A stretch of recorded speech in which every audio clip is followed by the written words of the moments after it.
Hello and welcome back to the 162 in Arlington podcast. Today we are going to be talking about the Rangers winning the series against the Angels or surviving the series against the Angels. Look, they were supposed to take 2 out of 3 and they did that. There's a team you should win against.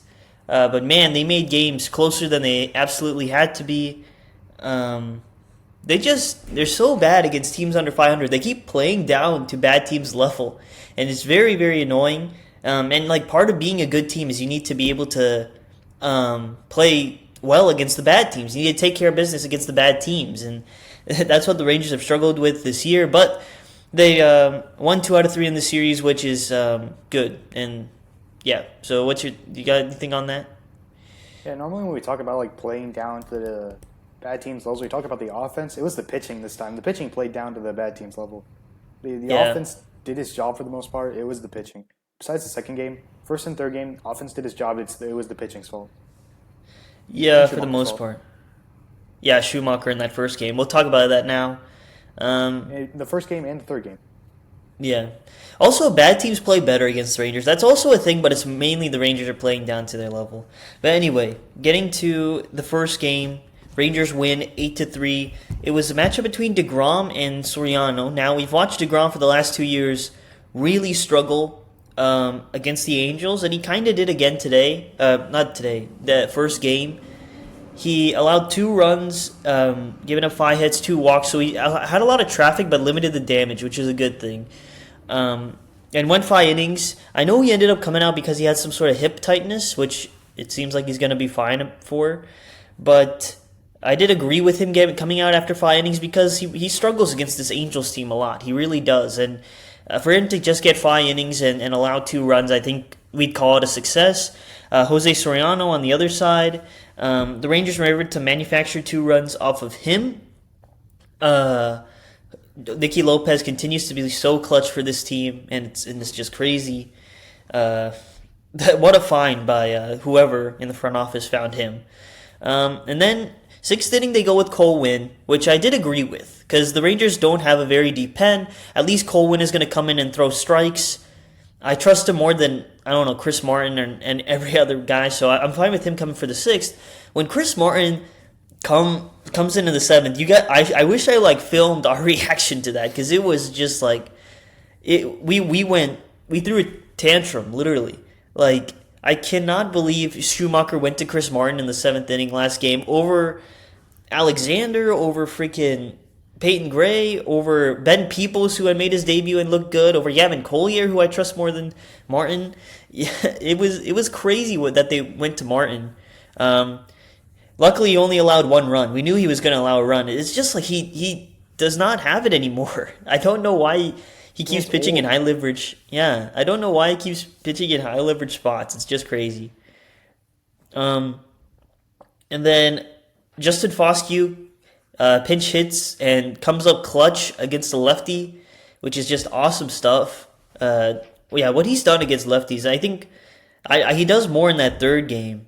Actually, we'll talk about it in the 3rd game, how great he's been against lefties, but he keeps doing his thing. And then Peyton Gray with a great 8th, and then they come alive in the 8th inning, get some help from the Angels' defense. But it was a string of really good at-bats in that 8th inning. Yeah, Josh Smith, we'll talk about him batting 2nd in the next game. Jake Berger, Nimmo, everyone had really good at-bats in that 8th inning, helped out by the Angels' defense to get the win. So, again, they probably could have scored more. Some Schumacher pitching decisions were kind of crazy, and also offensive hitting decisions were kind of crazy, but they ended up coming out with the win, which is great. Yeah. Osuna had his first homer, which was nice to see for him to actually hit with some power. Yeah, that's true. Is that it on this first game? Yeah, that was in the first game. Yeah.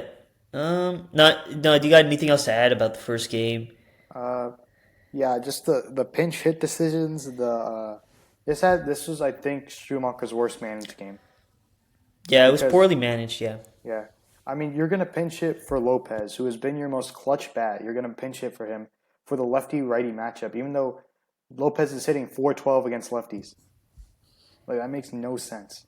Yeah. It's just like brain-dead matchup moves. Yeah. It reminds me of like early in the season when he would pinch hit McCutcheon and Haggerty in these scenarios when McCutcheon and Haggerty had done nothing. Like there was no point in doing that. You know what I'm saying? Yeah. Um, Collie does. I like Collie's approach a lot. I think he still has to time up a fastball, but he's done a good job of getting a breaking ball and shooting into right field. That's pretty much all it hits. yep, facts. Yeah, Josh Smith batting second was crazy. I could not. I'm just gonna talk about it now. I could not believe Josh Smith. Schumacher put Josh Smith batting second. Your worst hitter batting second. It was just like crazy. It like I think we all know it's insane to have him batting second. Honestly, I preferred Cam Cauley in the lineup over him. I know he got a couple hits, but man, for him to be credited that much and then hit second, well, what it reminds me of is I think it was in the fifth inning of this game, this first game. Obviously, this is not much of a talking point anymore because Smith got sent down, but Diaz gets a single. Nicky Lopez sack bunts to get Diaz to second, and then you're in a spot where the guy's on third with 2 outs for Josh Smith. So Nicky Lopez is sack bunting for the top of the lineup, but the top of the lineup has your worst hitter in. You know what I'm saying? So that was just so bad. Yeah, and the fact you put him in second just to send him down 2 days later is just like, what are we doing? Yeah, I don't know what we're doing there. That feels like a Schumacher call. I don't think that was Chris Young. That was a Schumacher going nuts. But yeah, let's go to game two. There's not much conversation to be had here. I think it's just we already talked about Josh Smith batting second. The offense really didn't do anything against Urania. They had a lot of base runners but couldn't come through. You know, Rangers offense, we know they're going to have a lot of games like this. I think we're going to talk about Mackenzie Gore, who he gave up 7 runs in 5 innings. He has a 4.72 ERA this year. What is that? Is that one of the worst in baseball? I think that's one of the worst, yeah. Yeah. He's been very underwhelming this year. To be honest, I liked the Mackenzie Gore trade when it happened because I thought him coming to Globe Life Field would lead to just a lot better results for him and having a better defense, having a better results for him, but the defense hasn't been amazing. But it's very underwhelming watching him pitch. The command is really bad, specifically with his curveball there on Wednesday. The curveball was really bad. So I think I would strongly consider for Mackenzie Gore. What I think is he needs to live at the top of the zone with this fastball, kind of like how Tyler Mahle had so much success last year. Live with the fastball at the top of the zone, and then all your other pitches play off of it. If he can do that, all his other pitches play off of it, and if he can land his curveball below the zone, then he's golden. But he needs to have better command. The command is just very all over the place and not good. Yeah, it's just like he needs to like show that he can get outs besides strikeouts. It's like every at bat he's pitching to get a strikeout when you just want to have an efficient inning and he's trying to get a strikeout, so he's trying to dot corners or throw different pitches. Like he can throw 3 fastballs up in the zone and probably get a pop out or a fly out. He doesn't have to do all that, but yeah, just sucks. Yeah, he could have just signed Patrick Corbin again and gotten the same effort. Yep, that's what a lot of people were saying, man. If you just sign back Patrick Corbin for $1 million, you literally get the same thing.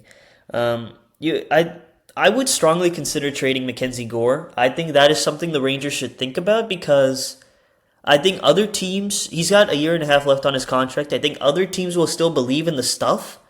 I know that the problem is the Rangers are running low with pitching depth, but it feels like Jordan Montgomery's going to come back soon. I think Cody Bradford's also going to start up his rehab, which we don't know if Monty or Cody Bradford are going to be any good, but I think you can get something back for Gore, and I don't think it's working out here, like really. Yeah. But on all reality, Gore's probably going to stick around, and we're just going to have to see better from him. Yeah, it's just like he has 5 pitches and he only trusts 2 of them.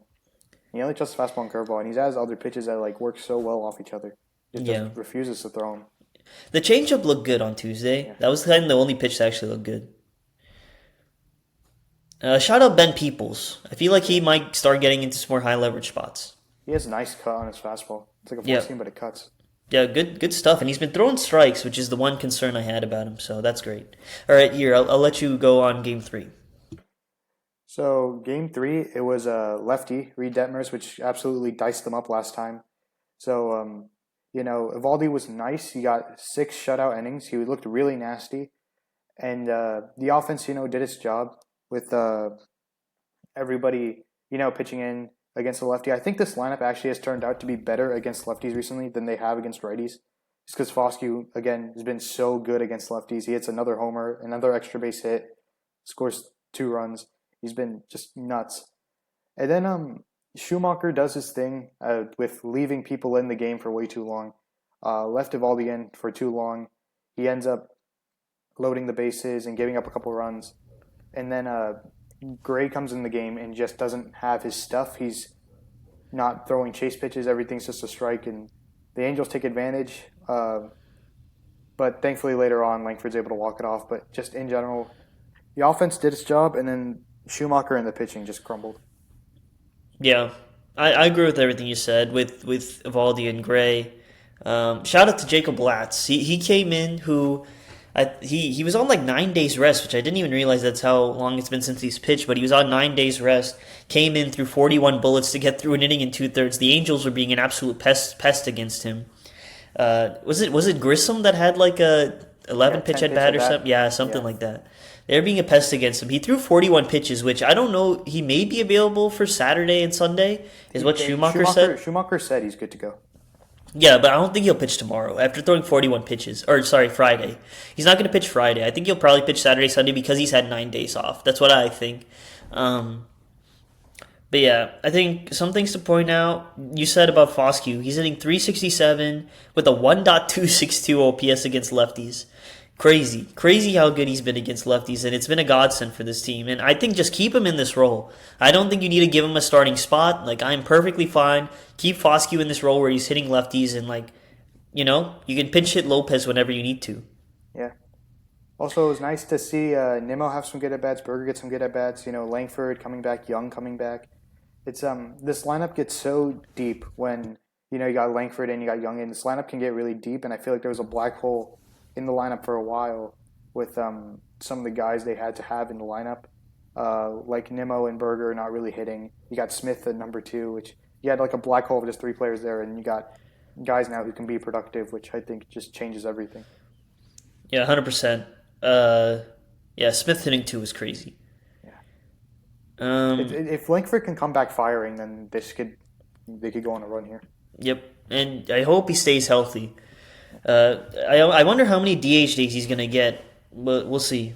Also, we got to wonder if Carter's going to get sent down because, you got Osuna up. You can't play all 3 in the outfield at the same time. So I'll have to see. Because the right move is to send Carter down, but they're probably going to believe in Carter and send Osuna down, which would really piss me off. Yeah, I guess they're just going to split time for now. Yeah, that's actually interesting. Who are they facing in this Astros series? Hunter Brown, Peter Lambert, and TBD for Sunday. Yeah, so that's interesting.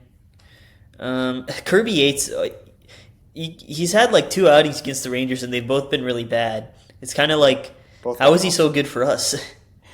Yeah. Those were some great at bats in the 9th. Ozuna, Nicky Lopez with the sac bunt, which leads you to your best hitters. Yeah. So yeah. Nice series win, but stop playing down to bad teams' level, please, and take care of business. They're first place in the division. Nice. Again, this team still has a lot to prove. Obviously, we all know that. But nice series win. Hopefully they can finish this All-Star break strong. And thank you guys for all your support, and we'll see you after this Astros series.